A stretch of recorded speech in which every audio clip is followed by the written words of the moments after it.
Mais um versículo em Provérbios 13, versículo 12. A esperança demorada enfraquece o coração, mas o desejo chegado é árvore de vida. Essa esperança do homem, essa coisa que o homem espera de um dia ser feliz, de um dia ter uma vida plena, e não consegue de maneiras artificiais, né? Busca aqui, busca ali, é autoajuda, é carro, é mulher, é dinheiro, é trabalho, é conhecimento humano, é ciência. Ele vai chegar um momento, ele descobre que essa esperança que ele tem está demorando demais. E o seu coração está enfraquecido. A sua alma está enfraquecida porque não encontra solução para essa sua esperança.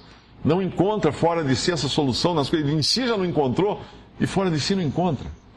Porém, a continuação do versículo fala que o desejo chegado, aquilo que você quis e chegou para você, está ali. É árvore de vida. E de que árvore de vida é essa? Havia uma árvore da vida lá no Jardim do Éden, como eu já falei.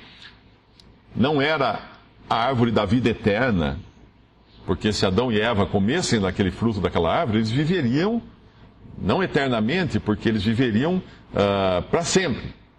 Porque vida eterna e vida perene, ou vida para sempre, são coisas diferentes. A vida eterna é uma vida que não tem começo nem fim. Uma vida perene, uma vida para sempre, é uma vida sem fim, mas ela tem um começo. E a vida eterna, realmente, ela só pode ser encontrada em Cristo. Ele é a vida. Ele é a vida, porque Ele é Deus. Então, uma pessoa que tem Cristo tem a vida. Quem não tem Cristo não tem a vida. Mas essa árvore da vida no Jardim do Éden nos fala de uma vida plena, de uma vida alegre, de uma vida feliz, de uma vida constante, de uma vida para sempre com felicidade, alegria e gozo e prazer. E é interessante que essa árvore da vida do Éden, ela vai aparecer outra vez lá em Apocalipse. Ela aparece no começo da Bíblia, no primeiro livro da Bíblia, ela aparece no último livro da Bíblia, como uma árvore que os seus frutos servirão de alimento e as suas folhas de cura para o corpo, lá em Apocalipse.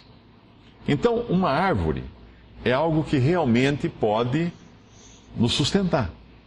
Então, se eu quero uma árvore de vida plena, de vida alegre, de vida feliz, de vida que me mantenha sempre numa situação em que, mesmo que venham as circunstâncias mais terríveis, eu consiga lidar com elas, porque o meu espírito já foi curado.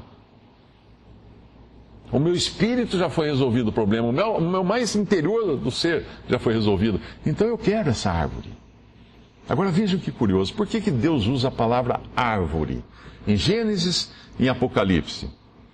E uma coisa mais curiosa agora, a mesma palavra usada em Gênesis e em Apocalipse aparece também nos Evangelhos.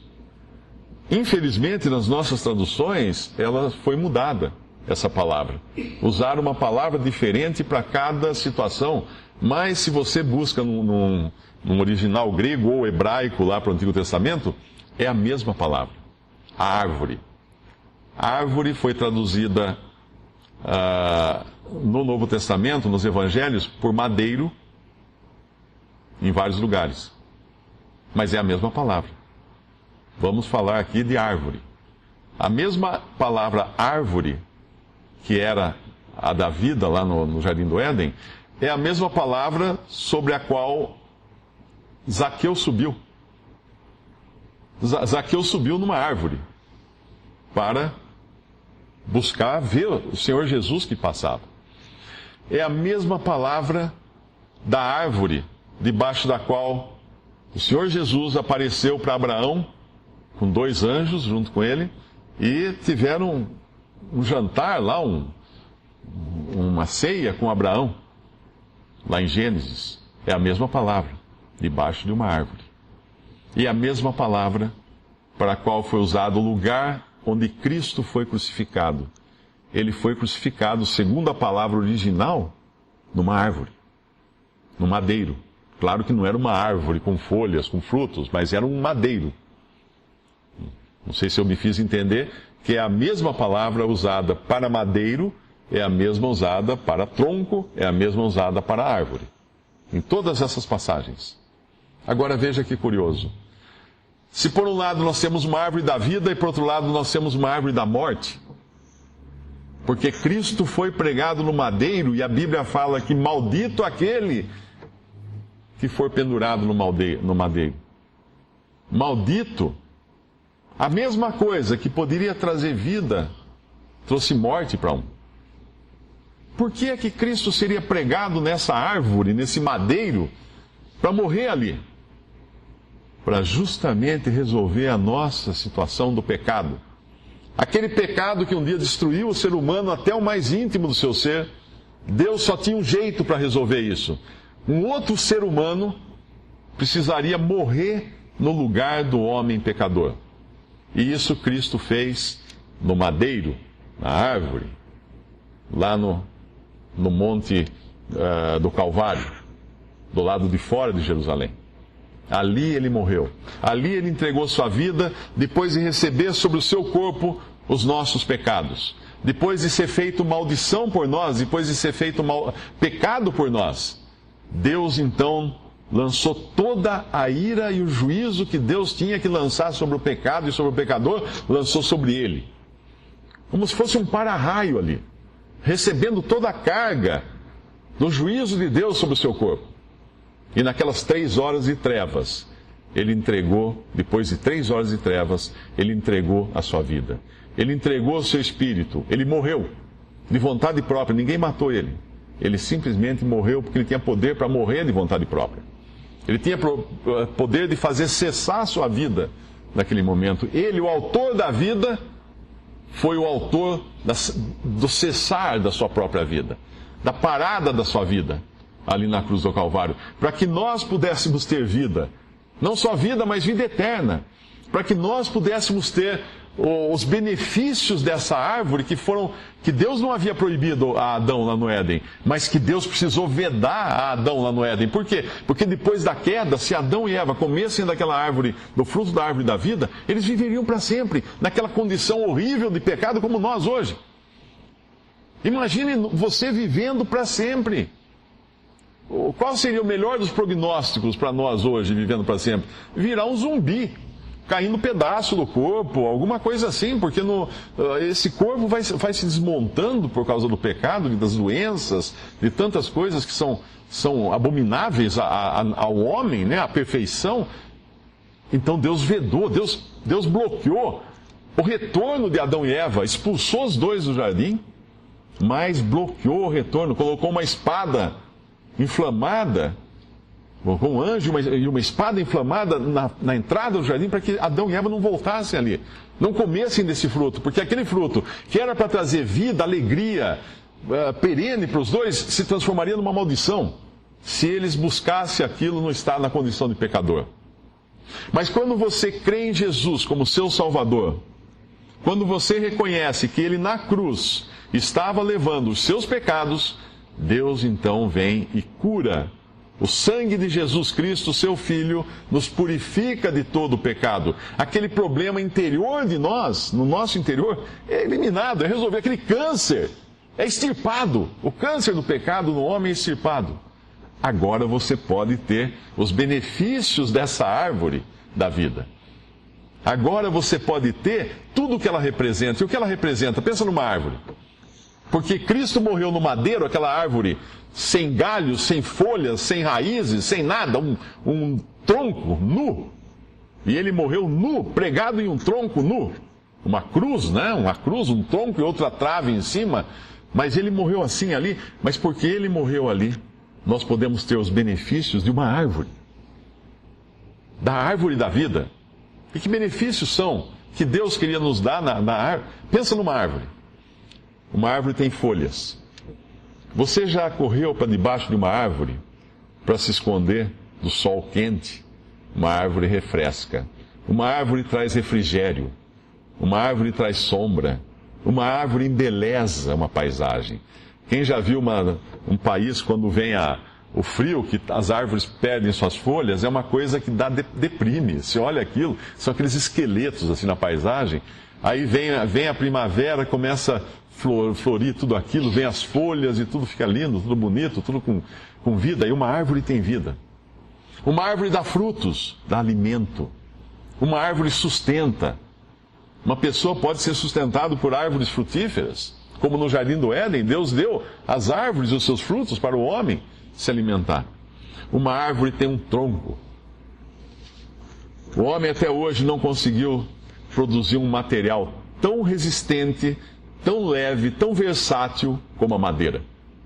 A madeira ainda é um material que nós vemos em todo lugar tem madeira. Ainda é plantado árvore para usar em muitas coisas que não dá para substituir. Existem outros materiais modernos hoje que foram inventados, mas a madeira continua aí sendo usada para muitas coisas. Então a madeira nos fala da resistência, da força, como é um tronco de uma árvore. E uma árvore tem raízes que nos falam de segurança. Pode bater a tempestade, pode bater o vento, ela balança, mas ela está presa, ela está muito segura. Quando nós pensamos nos benefícios que Cristo dá ao pecador arrependido, aquele que vai a Ele, crê nele como Salvador, nós pensamos no abrigo. Ele nos abriga, sim. Ele nos refrigera, sim. Ele nos alimenta, sim, Ele nos alimenta. Ele é o pão que desceu do céu. Ele é a nossa força, Cristo é a nossa força. Ele é a nossa segurança. Nós não temeremos porque nós estamos arraigados em Cristo, nosso Salvador. Agora, quem não tem isso, vai continuar com o seu mais interior do seu ser, doente, apodrecendo e ao mesmo tempo tentando aqui, ali, uma coisa, outra para alegrar seu coração, mas sabendo que tem data de vencimento. Nós temos data de vencimento. Não há nada fora de Cristo que possa, em definitivo, resolver o problema do homem. Quando os discípulos, logo depois da morte e ressurreição do Senhor, eles parecem que se esqueceram de tudo que aconteceu, eles voltaram a pescar, ou seja, voltaram a fazer as mesmas coisas que eles faziam. O Senhor aparece para eles na praia e fala assim: filhos, vocês têm alguma coisa de comer? Eles falam não. Aí o Senhor chama eles descem e tinha um braseiro, tinha uma fogueira, um peixe para eles comerem. Sempre que nós buscarmos fora de Cristo a satisfação para qualquer que seja a nossa necessidade, e mais ainda, mais interior, nós vamos estar com fome. E esse é um mundo faminto, um mundo de pessoas que estão fugindo, sem que ninguém as persiga. A sua consciência a persegue, o seu desejo por algo para preencher o coração a persegue, faz com que busque coisas, mas pode parar. Pode parar de fugir. Creia em Jesus Cristo como seu Salvador. Podemos dar graças a Deus. Nosso Deus e nosso Pai, nós damos graças a Ti, Pai, pelo Evangelho, damos graças por esse Salvador tão bendito, nosso Senhor Jesus Cristo. Pai, se alguma pessoa está ouvindo essa mensagem, ainda não tem essa paz que excede todo entendimento, ainda está num estado de fuga, buscando em coisas artificiais, em coisas que não duram, a sua satisfação, a sua salvação, Tu possas, Pai, tocar essa alma, Tu possas perdoar seus pecados, levá-la a crer em Jesus Cristo como Salvador, perdoar seus pecados, dar a ela o Espírito Santo e dar a ela essa nova vida, uma vida abundante agora, para que ela desfrute disso aqui, apesar das circunstâncias, e eternamente nos céus com Cristo. Nós pedimos isso em nome de nosso Senhor e Salvador Jesus. 23minutos.net. Dúvidas? Visite respondi.com.br. Adquira os livros ou baixe o e-book. Também para Android e iPhone.